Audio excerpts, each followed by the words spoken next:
Myamon did not take Syndicate here, so this is Myamon on blue coin with the stockpile. We will have to keep track of charges kind of mentally here. Unless I can try and add a quick text box onto the screen. Okay, but you may see Radovid taking us up to 4 charges, because yeah, in this deck the charges are very important for use with the Hen Cell and your Timian infantries. But you know, the problem is, 6 power Radovid, that plays very poorly into making a bomb. And at 4 provisions, combining it with the Milva, that is very, very cheap answer. And back to square one. Siege engine number 1 comes down. And this will be a little bit harder to remove now. There's a Skrill kept in hand here for RVS, which can be used to answer the AA. It is found here from Myamon, but it was not. Instead, what do you actually play proactively here? Do you go for the Revenant, try to develop that? Can be a little problematic into something like a Skirmisher. Do you try and develop the Ronvid? Just a nice proactive play? It's probably one of those two, honestly, unless you're committing the reinforcements this early, but that doesn't seem wise to me. Oh wait, but this would only be in response to RVS. It is not right now. This is just a maxi. If Heatwave at top is good, access to the Simless, but Shiru, Trianbor, and a Sorceress down low is maybe not what you want. Although Sorceresses might have a hard time sticking against, you know, double oil and muzzles.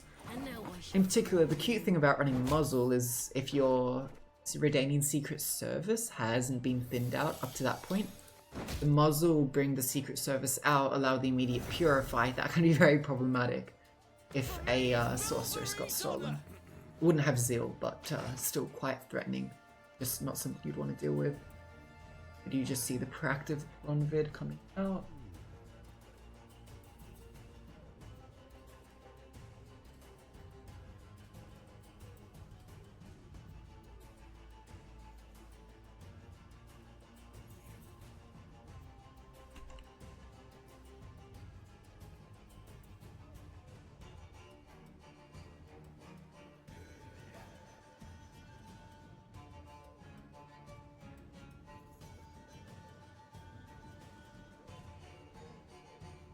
Give me a sec.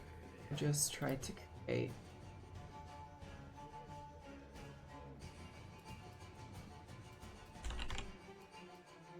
quick placeholders.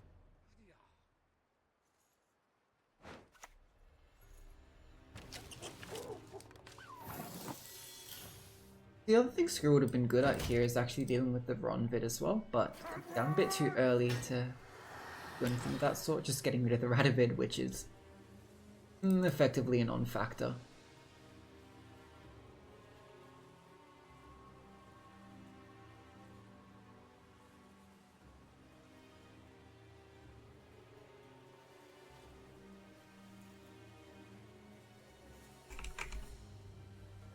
Wait, actually, I don't. And as expected, it is just a pass. You're not going to scroll if you're really trying to commit here. Also, I'd say it never feels good though to give up the round control so cheaply either.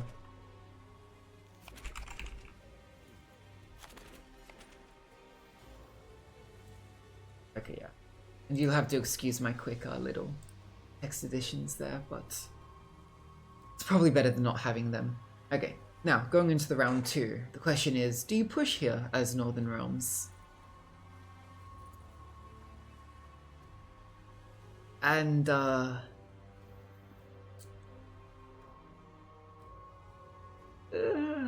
instinctively I'd say you want the long round to maximize sort of your engine value, and also running a bunch of damage engines like this, then you kind of need to actually have things to damage, which can be really awkward if you just see armored stuff like the Door from Mahakam Pass come out, or the Dwarven Chariot. Pyrotechnician, that's quite scary. Especially when you have quite a valuable Reinforced Ballista on hand right now. But maybe it also makes sense to play if you at least want to make use of the AA. AA is a tempo play effectively here. So you can even just develop the Kedoni Revenant, threaten with the Ronvid. Ronvid quite nice. When you go for the Tremere Infantry, it'll come back, give extra Revenants. And at this point, you just use the Curse of Corruption, because this Revenant is basically threatening sort of like 13 plus points going forward, since it should, if you're expecting Tremere Infantry to come down the next turn.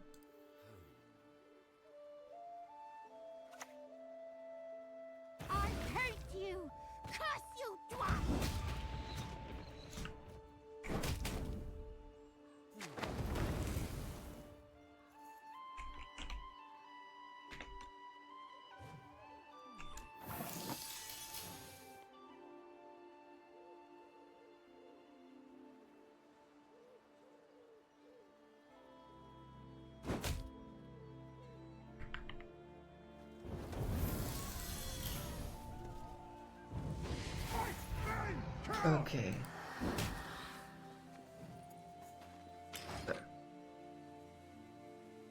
That was a bit of a hopeful Milena, I would say.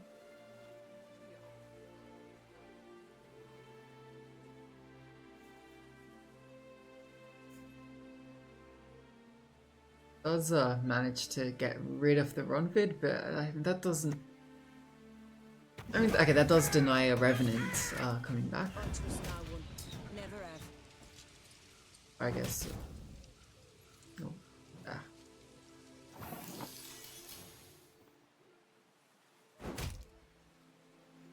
Oh, wait. I think because that 2 leaders now, I'm losing track of the leaders. There's a lot of stuff I need to keep track of the OBS side of things. Okay,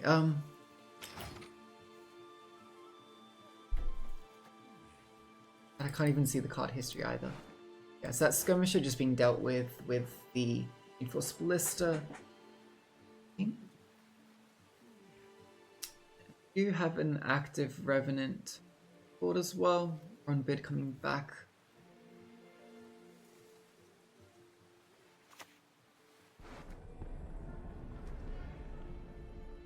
No. Okay. Interesting. Going for the Simless double backup plan, it looks like. Saying, I don't want this Revenant getting any extra value, and if I play like this, I should be able to get ahead. Not amazing pulls on that second one, but yeah, able to clean up both the Revenant and the Reinforced Ballista, as well as get ahead by 3. Now you have the lead, you're able to threaten carryover advantage in a sense with the Mahakam Pass. You probably have less sort of leader value, but that's alright. Response, we just have the very solid 11-point Temerian Infantry. I don't know. Wait, how is this 5p? Yet Norskas were too good at 6p. I don't even remember. Because this was even with Radovid being dealt with immediately. It could have even been up to... What do I do maths? 13 points. But no, only is playing for 11. Thing is though, the equivalent bronze of the Chariot here, particularly after the power nerf, is not able to take the lead back here for RBS. So this means that you will have to either commit a leader to get ahead by 1 here perhaps, or the Mahakam Pass carryover has to be used up to try to ensure that card advantage. Now committing this order does mean that RBS is basically saying, I'm going to be trying hard to stay at least always ahead of you. But can you really do that when it's quite cheap, realistically, for Myamon to just play out these main infantries? I think it was reinforcements used on the Revenant before. It's not an option here for the Temerian Infantry. This Curse of Corruption, basically playing for as many points as a Temerian Infantry just did. Feels a bit bad. Your 9 prov Toll Punish basically just trading out for a 6 prov unit. And now you don't have that to answer something like a Hensel. But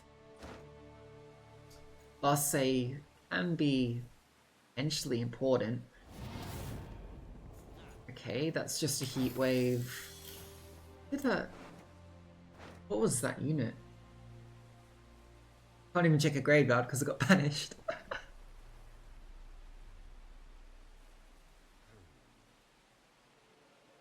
No, I mean, yes, it should be quite easy to stay ahead here. For obvious, Vile, I think it's just the cheapest commitment. You also don't want Vile in the next round, because you just want to be playing as many units as possible so that you're able to try and get the Armorer's Workshop. The Vitality will tick to gain the lead. Now, just trying to think forward to next round. Myamon wants to set it up so that with what is left for him, he can just remove as many units as possible to not give the Armorer's Workshops any points, any value.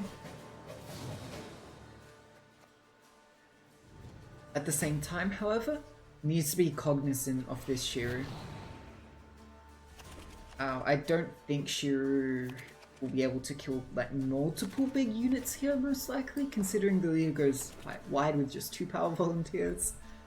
The Hensalt, say, could go Toll, whereas if you play the Fortress Pride, that does a lot of damage. So then the Shiru isn't really going to be able to kill, say, both the Fortress and the Hensalt, I'd say. Now it becomes a bit interesting on how much do you try to use in killing. We see the oil and the muzzle kept. Muzzle here is actually really nice. So, as mentioned, retaining Secret Service still in deck. Because when we're talking about this game, if both sides wanted to develop their units whilst removing the others, Muzzle is particularly nice in that it will take away a unit from the opponent and give yourself a unit. Now, Siege Tower can go quite tall along with the Hensalt. If you're able to get a big enough Shiru, then you can run into problems there. But also,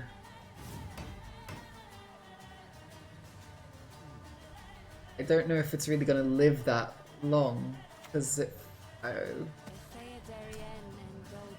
does live. Maybe, okay, Skirmisher next round will still, you could Skirmisher, Leader the Siege Tower, mill the cleanup on the Redanian Secret Service, that would suffice. I guess there's no real rush, unless the Hensalt is going to be played right this turn. Right? Now, yeah, I think this makes sense. Use the Purify, because it's harder for RVS to kill a 4-power Sorceress rather than a 1-power Purify order.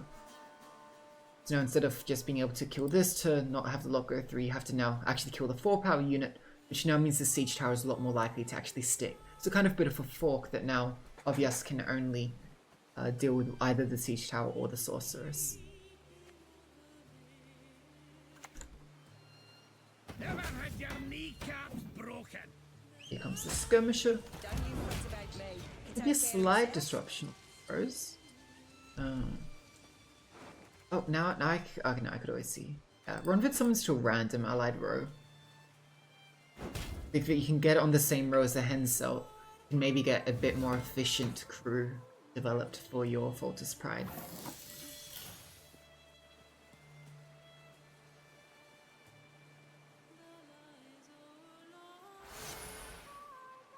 This could just be the Fortress Pride turn, basically board wipe. AA here can grab Carabalista, that's not great into the movements that are provided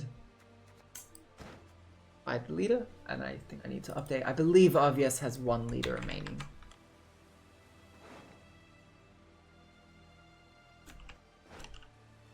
One piece, fight for it.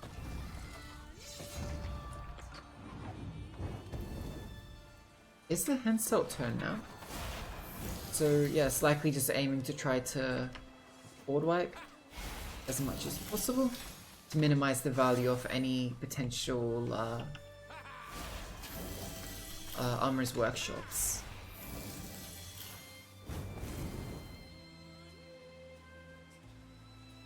And you'll note here that the Siege Tower doesn't even get the crew, because the crew was locked up in the Fortress Pride. So I guess that's one way to not worry about playing into the Shiru.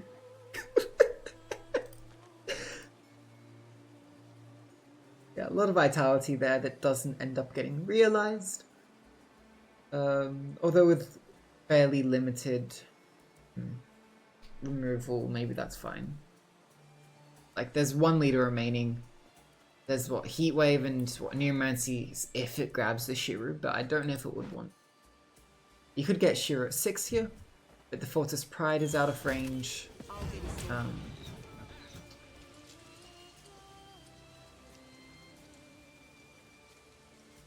Shiru at 3 would suck. I mean, it does make sense, I think, to move the Fortis Pride. Shiru will kill the Milva here, though. But I guess that's the play. Final leader being used to... Yeah, just get rid of that Fortis Pride. With no leaders remaining, which I should take that off now for Myamon. No players have leaders now. That seems a bit strange. Because if obvious... Yeah, because... I mean, they did have resupply, I suppose, with these warfares in hand. Would have been quite threatening. Also, this AA could have potentially grabbed a siege support, but yeah, with the movement gone now, Carabalist is quite nice. It does get heat waved.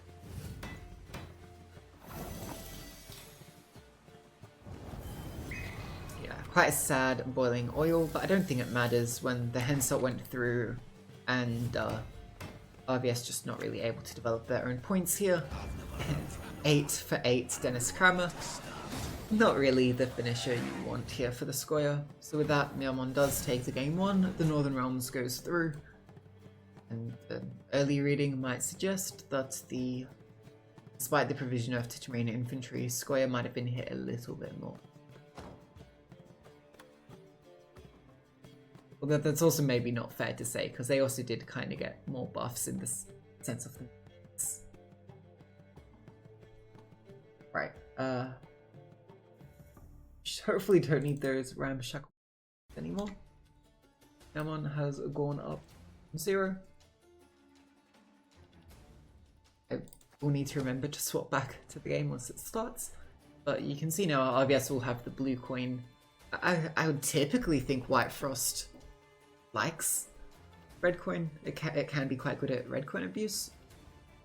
But the square is quite weak on blue coin, susceptible to losing on even itself.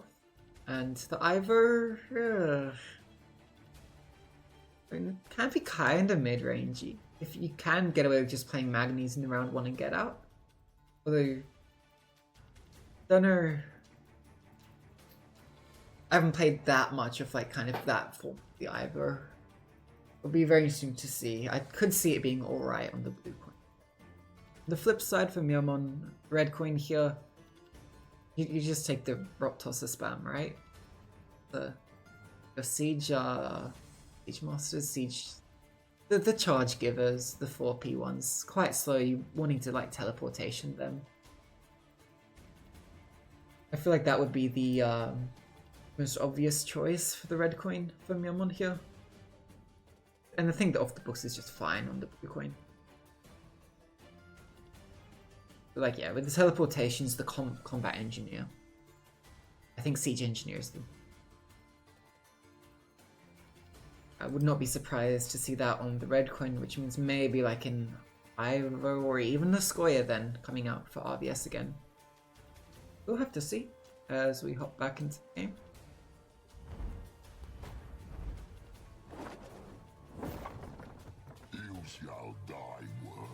I was correct on the Myamon predict, but it is actually the Frost for RBS. So,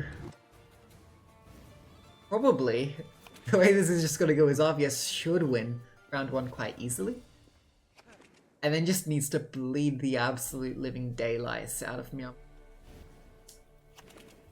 Because, yeah, you're not going to be able to deal with like the Rock Tossers, and also you're not even running the Ancient Foglet, so you do not have the Veil to even try to cheese out points against the Rock Tossers. Keep in mind as well, in this deck, Mangonels can be surprisingly scary.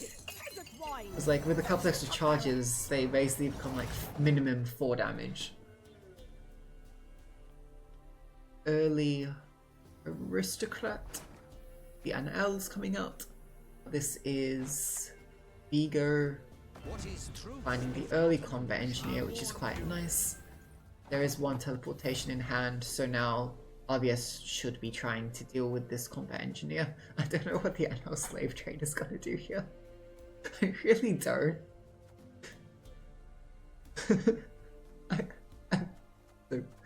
It's way too slow, right? I'm trying to actually lock anything of value. So you do have some options here. Yeah, so you could move one, then frost the other row. Doesn't make a difference which order you do it in.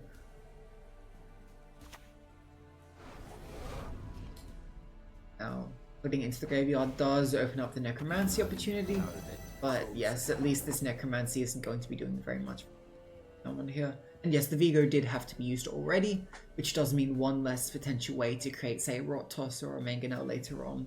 RBS, I think, has to be a little bit happy with the kind of draws that Myamon has had here. There is still the option to go for the Arcane Tome, where there is Decree and Neomancy still in deck. But hey, if they use the Arcane Tome, then you could, say, go for your own Ardgaith or Red Riders.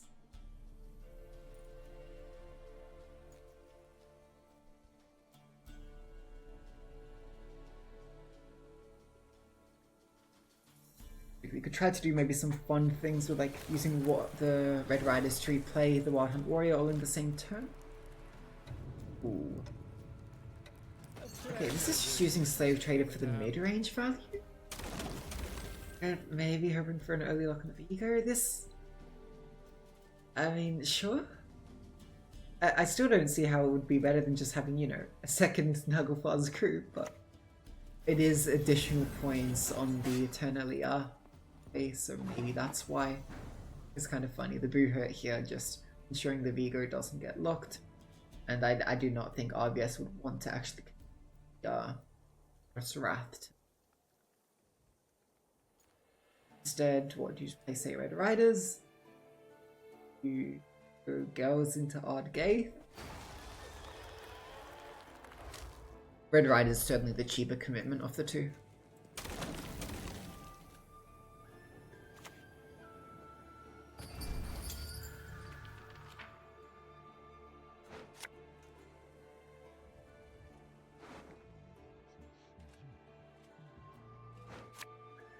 Tome is out, and yeah, here does come Combat Engineer. The nice thing with buffed up Vigo is you have protected against Riptide, and with the Doomed Combat Engineer on the same row, you can't sort of play a Wild Hunt. Oh, actually, no, you could still do it. What we could see happen, and we say it's wise, is you even, maybe it's an overcommitment, but you could Gale's Wild Hunt Warrior. It would suck without the dominance. And then use it to, with an Arcane Tome Red Riders replay to kill the Engineer. Instead, we just see the Navigator making use of the 7 Frost on the back row, boosting up this Slave Trader to very high amounts. Is holding the Vigo now. Vigo could end up getting locked. Because yeah, there is no second Boo Hurt here for Petri's Filter. Interesting. So we have seen 3 Combat Engineers being played all up now. This Rot Tosser will end up getting 4 charges now in total. That can be quite threatening played onto the back row. Now RBS has to be quite careful that you don't play enough units here on the row that a Rot Toss would be able to fob the row to.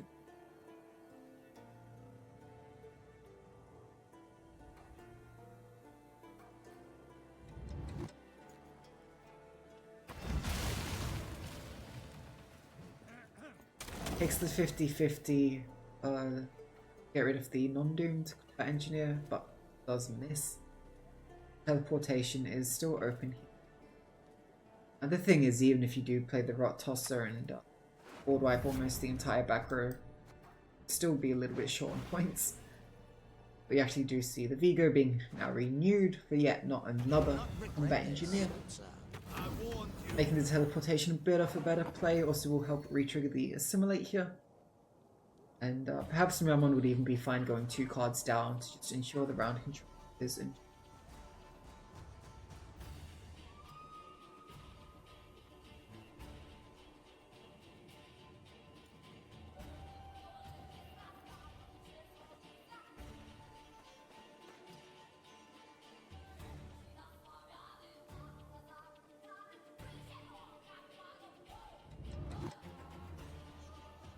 obvious.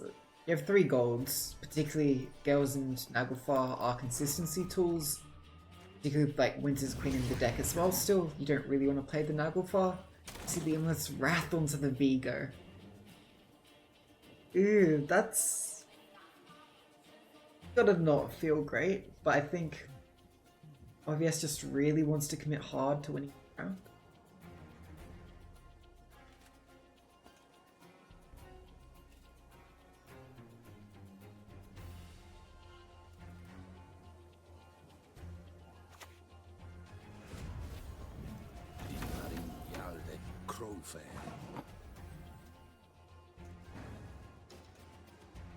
Okay, let's do a count on how many combat engineers have been played. 1, 2, 3, 4, 5. That's 6 cow spawns onto the Rot Tosser now. That would be enough to wipe the back row right now. I'm a bit surprised this wasn't played on the other side of the Aristocrat. I would have thought that would have played a bit better around a potential Rot Tosser. But maybe it has something else that would rather get played in that spot. Because yeah, playing it here means you just need 1 extra cow to end up killing the Taskmaster here. Whereas playing it on the front row would have meant that it would have been safe. Whereas now it can just be good addition. But I think the back row now, and this is the other problem, now back row gets clogged. Because you opted to play back row here. So there's basically no real way for OBS to counteract any of this. Unless you maybe go for like a Girls into Red Riders, replay Navigator, and maybe play it, say, next to the Slave Trader to protect. But then with this additional Rot Tosser, you'd be forced to then play with the Naglfar. Well, it is a tie right now. Once all these cows resolve, it would be a tie.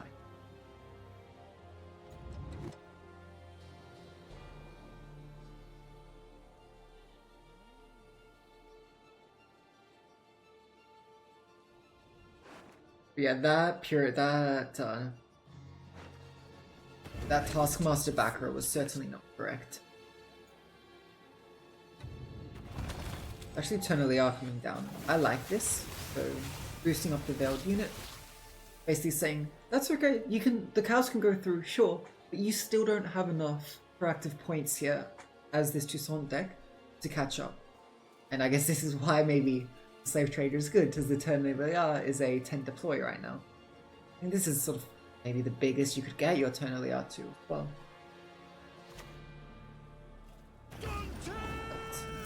Maybe points can come in the form of Joachim, particularly with Ku. Or not. Or maybe it's just another combat engine to kill off the Riptide.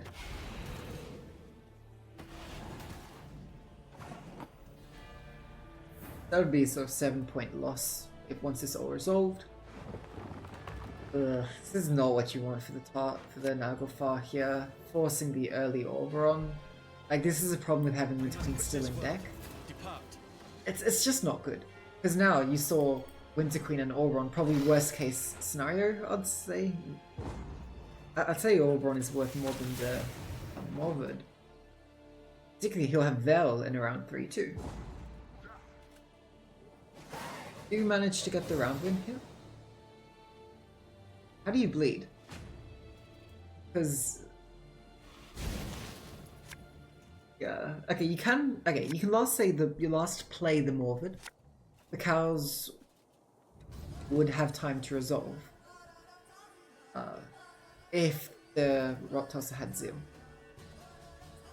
Hefty Helg is very scary.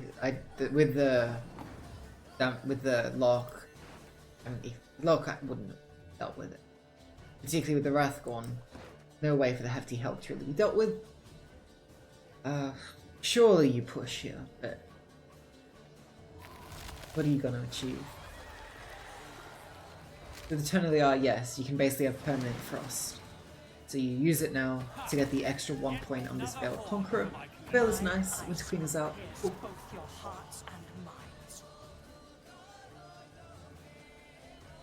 Now, I think it's fine for Myamon to even play Helg before Fion. I'm curious as to what kind of sequencing you'd be happy to commit. You don't have access to both a Rot Tosser and a Petri's Filter. In fact, there's only one Rot Tosser remaining in deck right now. But you do have Ku with Echo remaining, you do have Yoki. Or Siri can also be quite cheap potential answer, but you do require unit on your side of the board, get use out of the Boo Hurt. I think Helg is very fine to just lead with here. Playing on row with less frost is nice.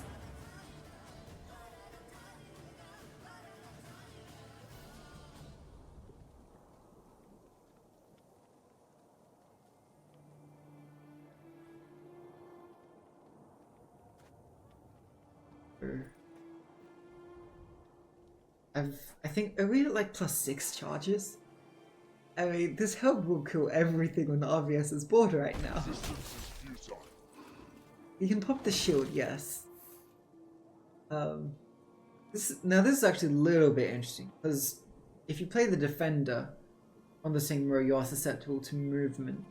So maybe you play defender and just protect the Helg. Maybe you don't even care about protecting the Helg since it's already basically had a chance to use all its charges. Or do you even play defender here? I don't think defender matters much.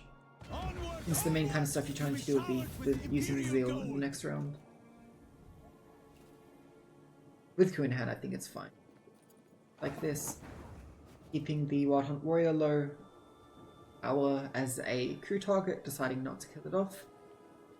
Yeah, you do kind of lose points not using the battle prep on defender. Because you don't use it on soldier, but it's alright still.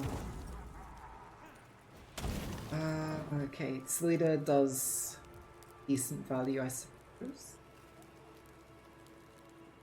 But yeah, Ku is enough here. You even get the Frost Spawn. And use it on the Wild Hunt Warrior.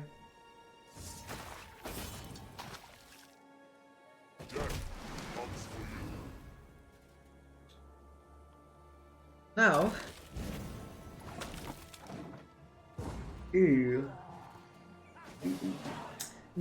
no. Let's say RVS plays Morvud last card. Since that's the pass turn, there's no additional turn for RVS. Cows do not have a chance to resolve. So you can at least have the Morvud sticking. I don't think Golden Child is doing anything in this game. I don't even think Ardgaith is doing anything either. Problem is, this Mangonel has so much damage. Okay, it's just over. Just gives up. With that hand, RVS says, I cannot do this. And Myamon takes the game too. Now, I wonder if RVS didn't play as heavily into the Tosser round 1 with that row getting filled up, if it could have been an earlier pass from Myamon, that the bleed would have had more time to sort of realize that frost value and actually push more and to get a bigger lead.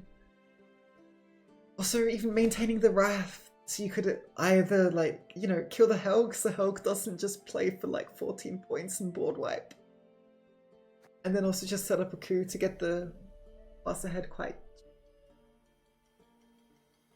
I don't know. Anyways, Myamon now only needs to get the Syndicate through, has 3 chances, and Syndicate, pretty well-rounded deck, I'd say. You'd expect it to be able, I think, to get through in at least one game, right? Although we have seen, I think, particularly in the qualies, the first open, I think we saw Syndicate getting reverse swept quite a bit. So definitely don't give up hope if you are RVS here. But you certainly don't want to be in the position where you have to reverse sweep. You have 1 blue coin remaining. Yes, if you like the white frost on blue coin, you just take it again on blue coin.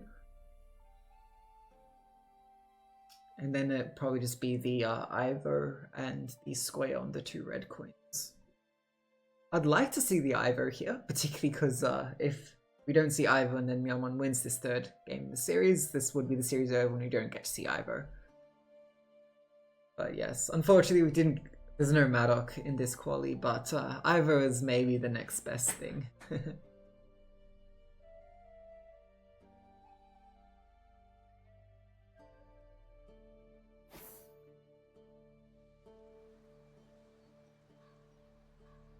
Look guys, I'm actually remembering to flip back to the game.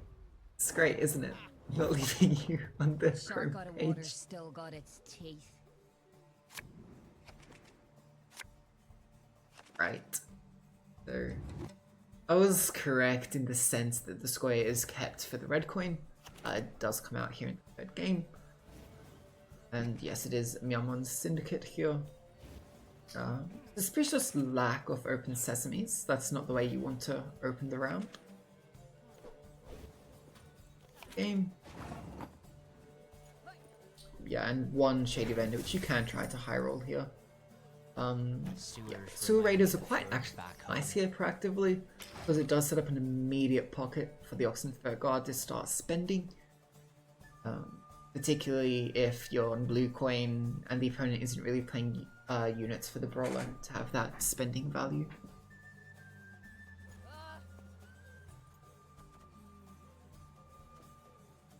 Because yeah, well, ideal sequencing is probably spend once on the Oxenfurt Guard, then you play the Shady Vendor back row and hope you hit an open sesame. Now, looks like just the maxi. Not great top decks really at all. I think we just see a shuffle for sure. Double backup plan, double workshop in the top 5 cards. It's basically screwing your symbols over no matter what game plan you're going for. But yeah, we didn't get much of a long look, but I don't expect that to have been kept. Okay. Early leader for Myamon. What are we doing here? Eventide Plunder. They've so damn much. Anyone teach them to share? Is there a particular thing that Myamon was looking for that you needed to lead a first? Because that just seems like an unnecessary overprofit, right? And if you didn't have that overprofit, you would have been at 3 power and a bit less susceptible to, say, that Milva Milena combo. Yeah, that feels strange. Because yeah, now Milena's quite nice onto that, just solid 2 damage. A bit threatening though. Because now you play the Skirmisher, you can just move something else and you get the free 1 damage order for the Milva. Very nice. And there goes the damage spender. Shady Vendor is an option now for Myamon.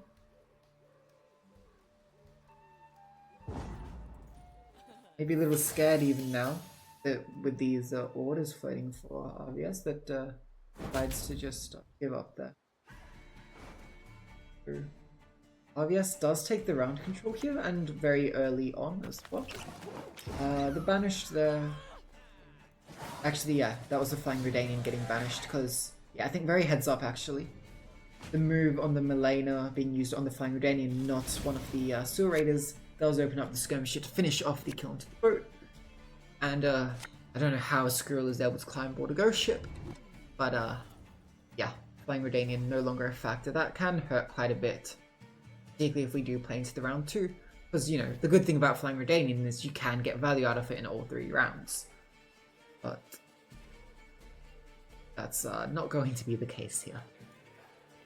And I really think that was a misplay on the leader before the Eventide Plunder, because yeah, sequencing the other way, you maybe even still have Flying Redanian, because the opponent wouldn't have been able to get such a clean kill with the Milena initially. Would have gone quite different. Double backup plan in hand here, thus drawing to a Doblathana Sorceress. You see the lead come out. Miner or Pyrotechnician, I'd expect to be the plays here. Actually, okay, never mind, goes for the Agitator. I don't really know what dwarves you care about giving armor to. Like, don't like modern Pyrotech, they should be getting their order through. Like, I don't think you're scared about like a Horson dealing with them. Horson is definitely being saved to deal with a chariot, or like, oh, you're just passing, so you'd like, okay, we'll give a 1 armor to Dennis Kramer. Sure. Hey, so it's a long round. Interesting. Interesting indeed. This is a chance to set up over here, and I'm gonna mention it again. If Fine Rodanian was in the graveyard, Myamon could have played Novigrad and Open Sesame here and had them both in the graveyard. Granted, both Open Sesames would have had the same counter at that point, which would have not been quite ideal. But at least then it's in the graveyard and you're able to try and play more things to actually try and stick on board and put pressure on the removal of RVS.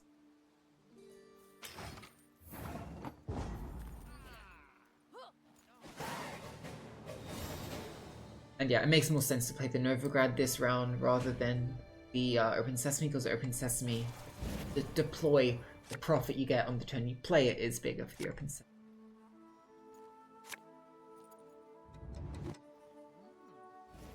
Armor's Workshop's going back into the deck. RVS has to be disciplined with both backup plans in hand. You cannot afford to brick the Armor's Workshop. But yeah, with no Neomancy access, does find the Heat Wave. And just has to say no luck on the Trian board. So you haven't seen Trian board, I think, in either of these Square-tail games.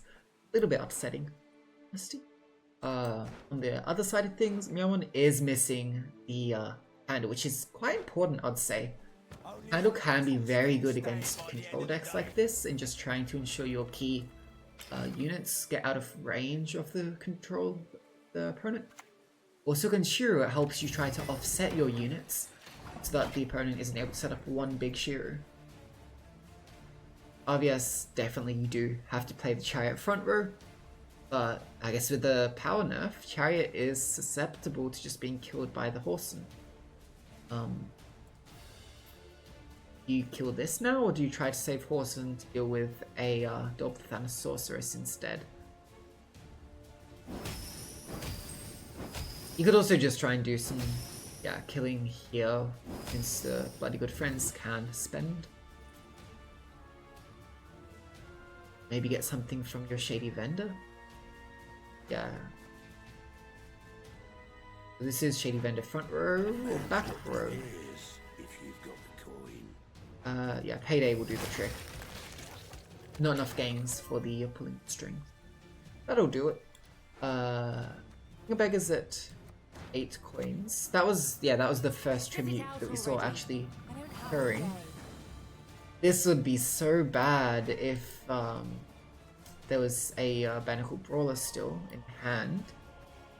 But no, the one was played in the round 1. Yeah, one was played in round 1, one played in round 2. Could be found from the Eventide Plunder, but to be fair, Morris will also just do the trick here. And without the last say, maybe there's an argument that you don't need to even worry. Like, you wouldn't get a good tribute on the Morris, so you just use it here. Or fine. Now, the second one comes out, so how do you deal with this? Horson seems fine. Right? Takes that, say, the riskier line. Hoping for that Barnacle Brawler, but does not find it. Sometimes you risk it for the biscuit, but the biscuit tray, it's been all eaten up already. Now, at least you do damage the Sorceress down, so that it does require boosting back up, get some value. Now, backup plan does not find a boosty elf, but it does find a way to deal with the Savvy Huckster Spender. You actually see it come through. 8 power, 8 provision spell being created, special. Bountiful Harvest is pretty good, right? Could set the Shiro to 5 if you wanted. Okay, Whisperer is the play. This could just force the horse in. I am surprised that Myamon's held this Horson for so long. Like, what do you care about killing? Is the Treant Boar? Okay, maybe it's Treant Boar. I might have forgotten a bit about the Boar. Basically thinking, well, Horson's my answer for the Treant Boar. then maybe RVS is kind of saying, well, if you're saving it for that, then maybe this Whisperer gets to go through. But no, does get wiped. See a number of units being dealt with. One bleed onto this Archer. Or Bowman, sorry, not Archer. Will set it up to be a 3 powerful horse and to threaten kill in the following turn. Now, the downside of killing all the opponent's units is your Salamander and Mage is kind of lacking 3 units in a row to damage. And RVS can certainly try to play around it by playing units on both sides of this Manhattan Pass. That's always what you should be doing against this kind of syndicate list. Early Milva? Could just be setting up a Shiro at 5 here. Oh, how lovely it burns.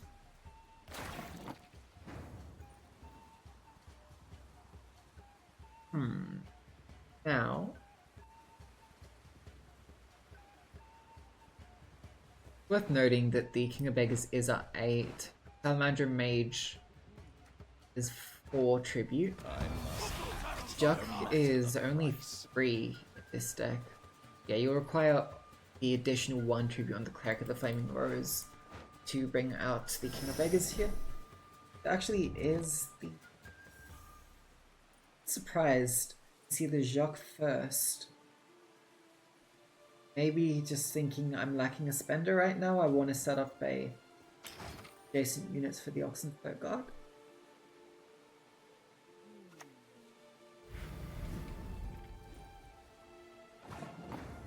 But I would have thought that you would have wanted it on board at the same time that you pull the King of Beggars out. Because that way you have 2 spenders coming onto the board at once. Which then RVS can have a lot harder for time dealing with. Whereas right now, RVS can just focus on killing the Oxenfurt Guard and keep waving King of Beggars, and then that's that.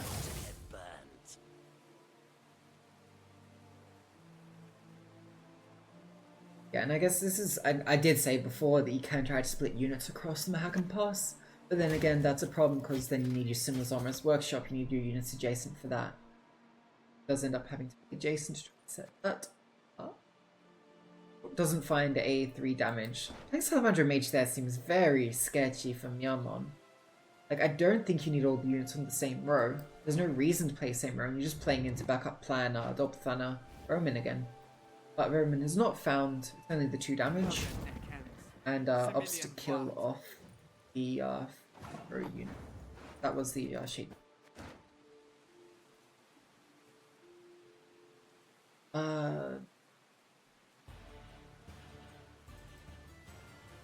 Just surprised we didn't see, you know, the damage onto the Salamander Mage and then follow up with the leader and Milva order to kill. But I'm also surprised that that was the backup plan turn. In fact, I'm surprised you go backup plan but then don't follow with the leader, because it's either you save the backup plan and you heatwave and just opt to kill all the spenders. Fights just make it awkward in that sense. Or you just accept my opponent's going to get to spend their coins, and I just want to make them lose points by getting rid of, say, this, if you can, the Acherontia, although that's going to be last say, I believe, or the Salamander Mage, so they're not able to get additional value on those points. Yeah, now we do see the Simulus, decent little bit of armor. Dennis Kramer has almost set up. Looking at a 16-point Dennis Kramer. Heatwave is always going to essentially be trading down to whatever comes out here for me. Acherontia should be getting quite a bit of value now. King of Beggars out, doesn't need to be spent. You should at least, I think there's no real reason to not spend to at least having 3 coins in the bank here. Can opt to spend more. Depends on how much you value keeping the King of Beggars safe.